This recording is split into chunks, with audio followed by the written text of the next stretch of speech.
Egnew here.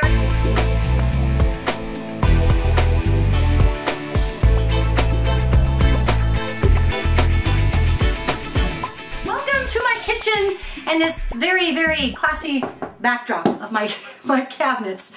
So just to kind of keep this more conversational, I'm going to go ahead and just read your questions off of the BlackBerry that you sent to me today. So here we go. Tell us about yourself and as it pertains to your experience as a psychic for the paranormal. How many years have you been doing it? And what are your strengths as a psychic medium? Well, that's actually 2 questions, but here we go. Guys, I've been doing this for 10 years. And the first 2 years, I really spent educating myself on not only how to utilize my gifts and abilities best in the field, but also in other areas of the spiritual realm, in demonics, and dealing with elementals, and dealing with the actual spiritual physics of a haunting, the electromagnetic impulses, how ley lines react to vortexes, how do all of these things react to certain minerals in the ground and certain crystalline content and limestone and rocks. All of these things are incredibly important if you're going to be in the field with a group of investigators as well as with clients, because they're looking to you as the psychic to make sense out of all of this spiritual data. And if you don't have your head on straight, you're not going to do anybody any justice being there. I personally look at what I do as almost being spiritual black ops, you know, psychic special forces, if you will, because I get called in a lot of times to deal with the cases that other people won't deal with. I deal with a lot of extreme hauntings, a lot of demonic cases, a lot of elementals. I'm part Lakota Sioux as well as Cherokee, and elementals get blamed for being demonic activity as well as being poltergeist activity, and they're not. They're a whole separate element within the paranormal spectrum.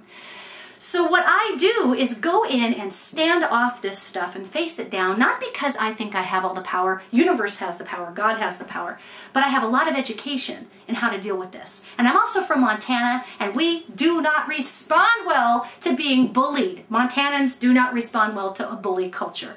So a lot of these entities who are bully-oriented are treating these people terribly in these homes. It's my job as a psychic to stand up to them, to hold the front line, if you will, not run out screaming and crying and claiming that my aptitudes can't handle it. Oh, please, buck up. You're a psychic. Get over it. It's your job. Do your job. So that's what I enjoy a great deal. The other thing that I think is important, as far as being a psychic in a paranormal investigation environment, which I have been super blessed over the years to be a guest investigator with so many fantastic paranormal groups all over the United States. The biggest job we have as a psychic is to flush out the paranormal activity, just like a bird dog would, that you were hunting with. These investigators have cameras, have digital recorders. They are relying on people like me to go in there and flush this paranormal activity out so that they can then catch hard data to show people. Because guys, let's face facts. It doesn't matter what I see or experience if nobody else does. The point is not to talk about what I can see. The point is to use me so everybody can see. That is the point. Okay? And it really bums me out when psychics get involved in situations and they can't bring any articulate description of what they're seeing to the table. As a psychic, our greatest responsibility is the proper dissemination of information. If I am incapable of communicating to my paranormal team or to the family that I'm working with what is going on, what I'm seeing, how they could best gather that data, why this ghost is haunting this place, why these demons are in their house and how to get rid of it, then I shouldn't be there. I'm a waste of space if I can't do that. Luckily, that is one of my hot points as far as working on investigative teams, and I'm pretty proud of that because, darn it, more psychics need to stand up and just deal in the trenches with the stuff that scares them. I'm not saying things don't scare me. I've been scared before. I'm not a sociopath, you guys. I get startled, but you gotta hold the front line and not cave in and be a big fat weenie about it. All right, moving along. In what way are you sensitive? What do you feel, see, sense that others don't?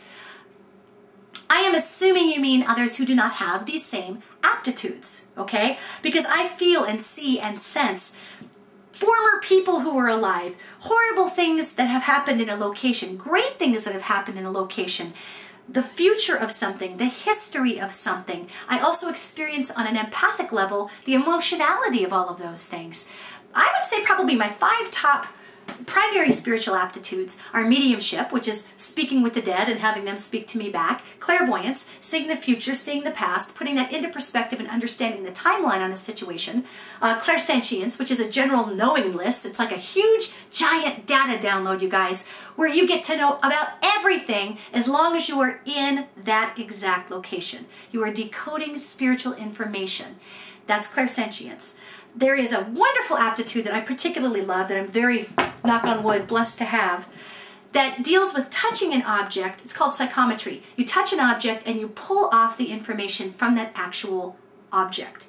And I've used that a lot in dealing with cold cases with law enforcement. You know, people leave crud behind from a crime scene. You can pull that data off.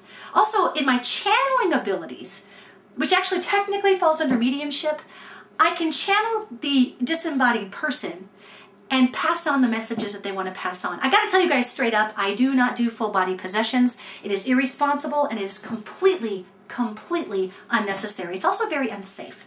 It's unsafe for the person who does it, and it's unsafe for the people around them. I've been on investigation teams where mediums, for whatever reason, let this entity completely into their body like a puppet, and it's horrendous. It's horrendous for the clients, because then the clients think their kids are going to get possessed by the devil, blah, blah, blah. So I do channel, but I am in a conscious control of the channeling that I'm experiencing. Yes, it causes me to cry sometimes, and there's a lot of emotionality in that, but I am never out of control of that, because the last thing you want is to compromise the safety of your team and of the people that you're actually investigating for.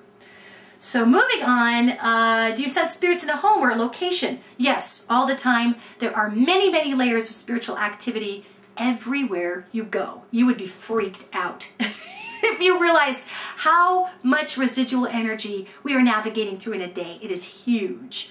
Do you get images, dates, or time periods, or is it more feelings? No, I get images, I get dates, I get very distinct time periods. Sometimes I even get names that the disembodied person is not a type B personality and wants to chat, because ghosts are just people without a body, guys, and not everybody is chatty. Feelings, yes, I do get feelings, big feelings. That's part of the empathy that comes with the mediumship.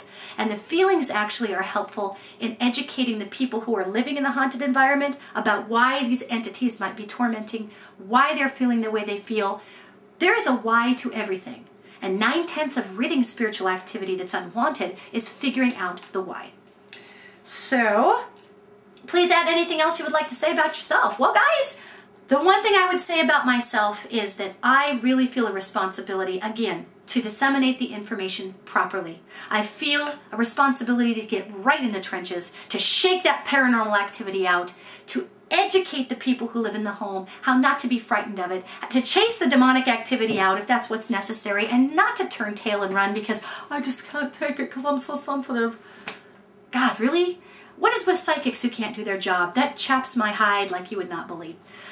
It's my belief we're here for a reason, people who can do what I do. That's why I have the talk radio show on LA Talk Radio. We're here to educate, and if we can't do that, then we need to just shut our pie hole and work at Taco Bell.